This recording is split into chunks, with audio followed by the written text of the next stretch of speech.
Баршаңызға сәлем достар. Бүгін мен сіздермен жеті шелпектің рецептімен бөлісетін боламын. Осы рецептімен дайындасаңыздар, шелпектеріңіз өте жұмсақ әрі дәмді болып шығады. Ең алдымен ыдысымызға жылы сүтімізді құйып, үстіне қант пен ашытқымызды салып, барлығын бірге араластырып аламыз. Енді бетін жауып, пищевой пленкамен 10 минутқа жылы жерге қойып қоямыз.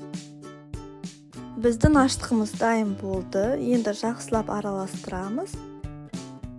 Араластырып болған соң үстіне ұнымызды саламыз.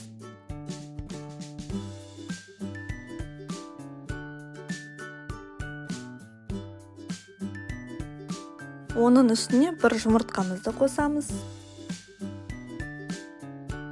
Сұйық майымызды қосамыз. Дәміне қарай тұз салып, үстіне майонез қосамыз. Барлығын қосып болған соң, жақсылап араластырып, нанымызды илейміз. Илеп болған соң, бетін жауып, 1 сағатқа жылы жерге қойып қоямын.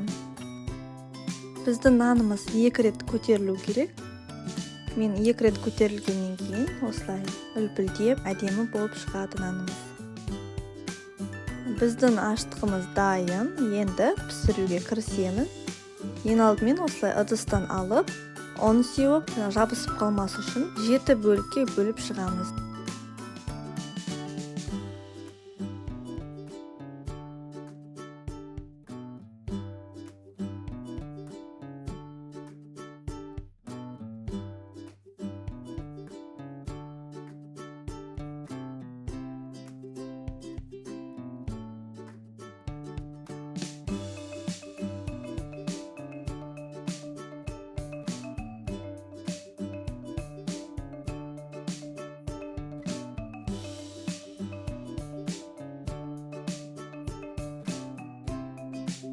Енді әр бөлікшені осылай домалақ етіп жайып шығамыз. Достар, менің каналымда бұдан да басқа рецепттер бар. Соларды қарап, өздеріңізге керекті рецепттерді алсаңыздар болады. Егер сіздерге ұнап жатса, менің рецепттерім лайк, комментарий жазып, кері байланыстарыңызды берсеңіздер болады.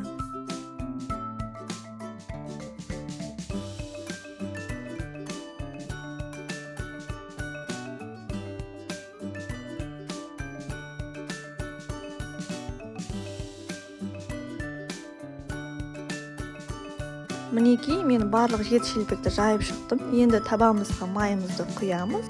Майымызды жақсылап қыздырып, шелпегімізді саламыз. Мен осы шелпекті пісіріп жатқанда осылай айналдырып тұрамын, яғни біркелкі пісіру үшін. Шелпегіміздің екі жағында осылай сарғайтып алып, пісіріп шығамыз барлығын.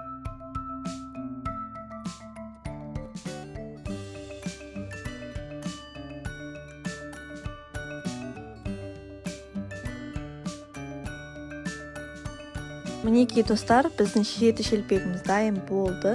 Өте жұмсақ әрі өте дәмді үлпілдеп шықты. Сіздерге де осы рецептпен дайындауға кеңес беремін.